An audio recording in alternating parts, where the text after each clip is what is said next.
Hi and welcome to Framed, a Let's Play with a focus on cinematography. My name's Aubrey and I'm going to be your host. Today, we're playing Uncharted 4, Chapter 17, For Better or For Worse. As always, watch out for spoilers. There could be some in this chapter, and I would hate to ruin this experience for you, so go play Uncharted 4, and then come back and watch my Let's Play. And everything changed after that. You know, we became explorers, adventurers. Mostly thieves. Ow. Okay, just hold still. You know, for a while it felt like, if we weren't taking turns going to jail, it was because we were in jail together. And after I lost him, after I thought I lost I him. want you to notice how both Nate and Elena have their ring fingers on the same hand as their watches. You didn't want to bring him back up again. Something like that. I think this observation could be construed as either that their marriage is timeless or is running out of time. Now you know everything. With you, I doubt that that's everything. But it's a lot. I'd love to know what you're thinking. I'm thinking that you're lucky that I found you when I did. Yeah. I'm glad you didn't lose a limb or anything. It would have been a royal pain getting you out of here. How did you, find me anyway? Oh, you know, easy. Just follow the sound of gunfire. No, I mean, how did you get here? Oh, of course. Come in, Sully. Hey, darling. How's he doing? Oh, you know, he's banged up, but he's alive. Par for the course. Now we just need to rescue the other Drake. What do you mean? I'll let Nate tell you. Hey, pal. Glad you could join us. Yeah, I wouldn't miss it. So what happened to Sam? Rafe's got him. Shit. You know where they are? Yeah, they're headed to the northern side of the island. See if you can find a place to set down over there. Once we get Sam, we're gonna need to get out of here pretty quick. Copy that. Hey, what about the treasure? Forget it. We don't need it. But Alcazar. No, there is no Alcazar. It's all bullshit. Wait, you mean the debt, The escape? Yeah, Sam made it all up. What an asshole, right? This is the first of many double entendres throughout this chapter. Look, I'll fill you in on everything when I see you, okay? Yeah, I can't wait. Look, you two be safe down there. You know us. I usually find relationships, especially in video games, sort of overwrought or overdone or just Thanks. unappealing in general. Sure. But I think Nate and Elena's is handled really well. They clearly love each other and there's this love for each other that they have. But they have their problems and they have to work through them, and I they almost didn't give this each time. other subtle clues like a real couple would. They don't say everything completely outwardly. Come on.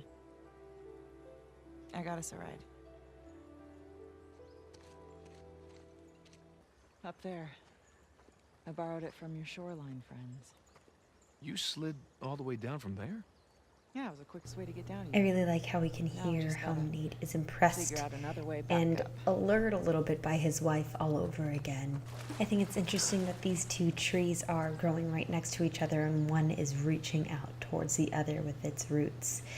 It sort of reminds me of Nate and Elena's relationship, how one is finally reaching out to the other and trying to become intertwined. You'll also notice that there's a lot of leaves falling, so there's a sort of transience to it. You'll also notice this third tree right behind it.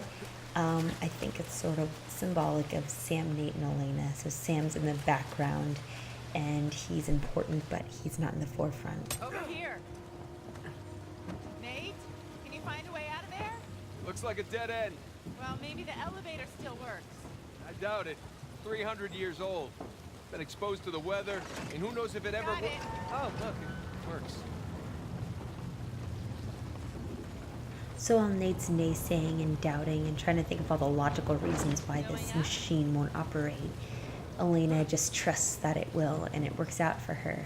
I also think it's interesting, parallel to their sort of relationship, how Nate finds all these sort of excuses, however logical they may seem, to not tell Elena about his brother or himself, all the secrets he's been keeping, while she just trusts that it'll work out and wants to just openly communicate and try, rather than just give up. She's literally the key for Nathan to get out of this dead end or this rut, whether that is this elevator or in Henry Avery's search with his brother. She is the person who is able to get him out of this place that he is stuck in. I think it's very apropos that Nate leaps onto an elevator that looks like a jail that changed between him and Elena, because he's been shutting her out emotionally, and now his environment is literally manifesting, and has a very tenuous grasp on this elevator cage, so it's it's pretty appropriate. It's also important to note that Nate is literally lifting his burdens and sharing this burden with Elena with this elevator. And it's heavy. It's not an easy burden to bear, literally, here. They have to work it out, literally. One has to hold the burden for a little bit while the other one moves them ahead. But they make it through because the both of them work together on this endeavor. And the elevator is not only something to show about the burden as in a relationship, but it also shows right after it, appropriately, that they are being elevated by this relationship.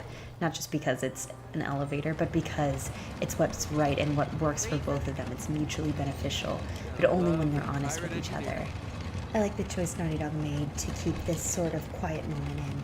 After all this adventure, this somewhat non-stop adventure with Sam, and this tension with Elena, there's this moment of meditation Nate has, and is able to kind of digest everything that's happened to him, and make choices. Come for the beautiful views, stay for the life or death gunfights.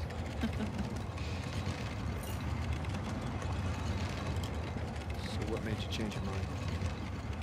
You said you wanted to come back. Clearly. And, you know, there's that whole marriage vow thing. For better or worse. Yeah. For better or worse. I think that scene is just so perfectly understated, where they have a real conversation, and there's just a moment of reflection you can have here, looking at this sloped cliff that we first saw when we were marooned on this island as Nathan. And he's a little bit bent, but he's a bit stronger. It's daytime. It's hopeful, and there's change on the horizon. I think the metal hinge on the left, binding the two planks together, is appropriate, considering Nate and Elena's relationship. One half is rust and tarnished, and the other half is still steel. It's still strong, holding it together. They're both bound forever, basically, until they break apart. But even though it's tarnished, they're still able to be bound together, and I think that's appropriate for Nate and Elena.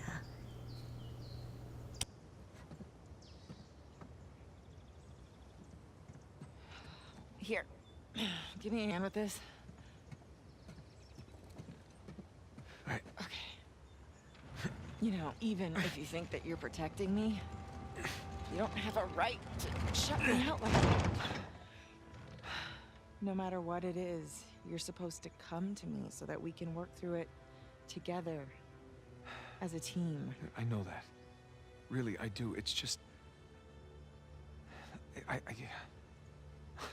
You know, we should stay focused. There'll be time for this later.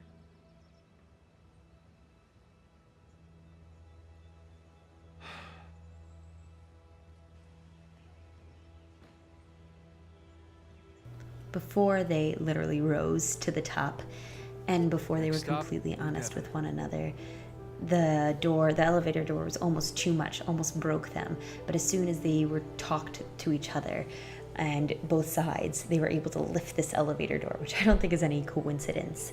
Nate didn't have to shoulder the burden by himself anymore. He was able to talk, and they were able to lift this door that seemed almost able to crush them earlier. And also, I think it's important to note that Elena smiles when she says, "We'll talk about this later."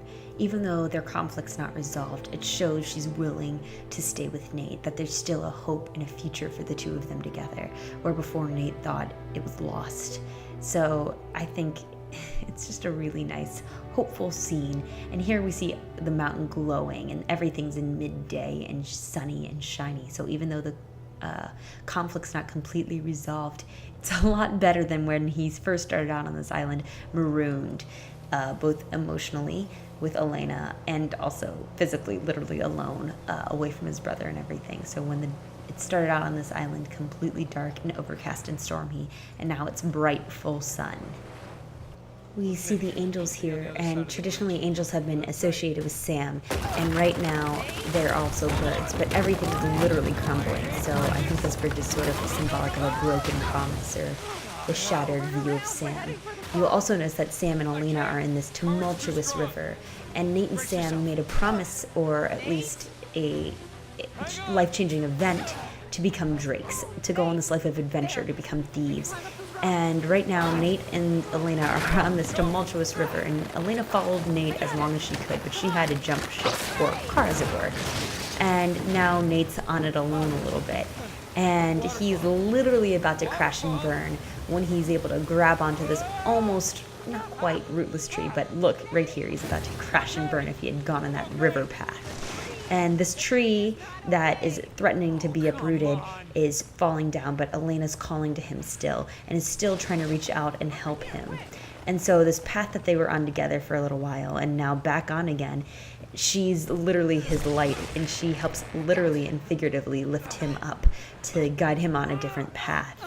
And all of this is in the middle of the day.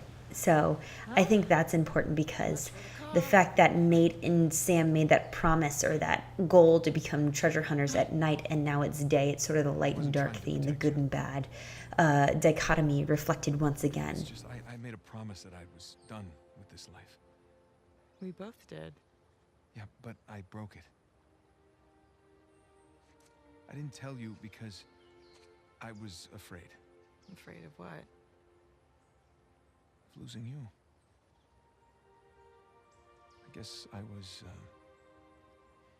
protecting myself. Also, a little bit of spoilers for Breaking Bad if you haven't seen it before, but I think this confession that Nate makes to Elena is very similar to when Walt talks to Skylar near the end, where he says, "I did it for me, I did it because I liked it and I was good at it."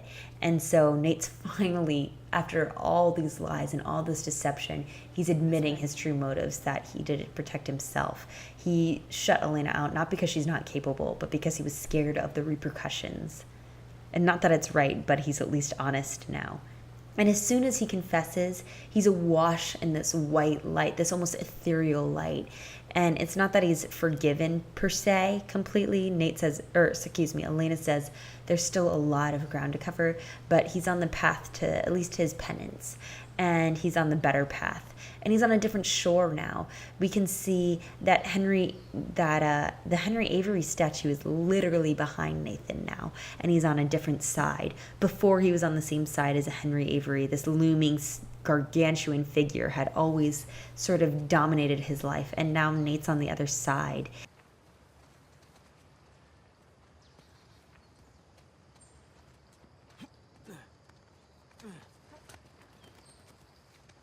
At least we're on the right side of the river now. And there is this broken bridge that cannot be crossed again, and nor does he really want to. He acknowledges that it would have been bad to stay on that. He knows that he was really close to the point of destruction, and Elena is the person that helped guide him off that path, that almost fatalistic path of ruin.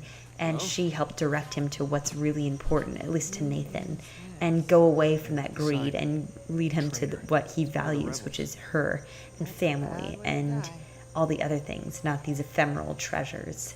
If you didn't get the imagery before, how Henry Avery's treasure leads to demise, you have some memento mori to remind you. And right after we see these skeletons, we see Henry Avery. So just a reminder, in case you forgot, this treasure is not what Nate is supposed to be pursuing. It will lead to ruin. It is ephemeral.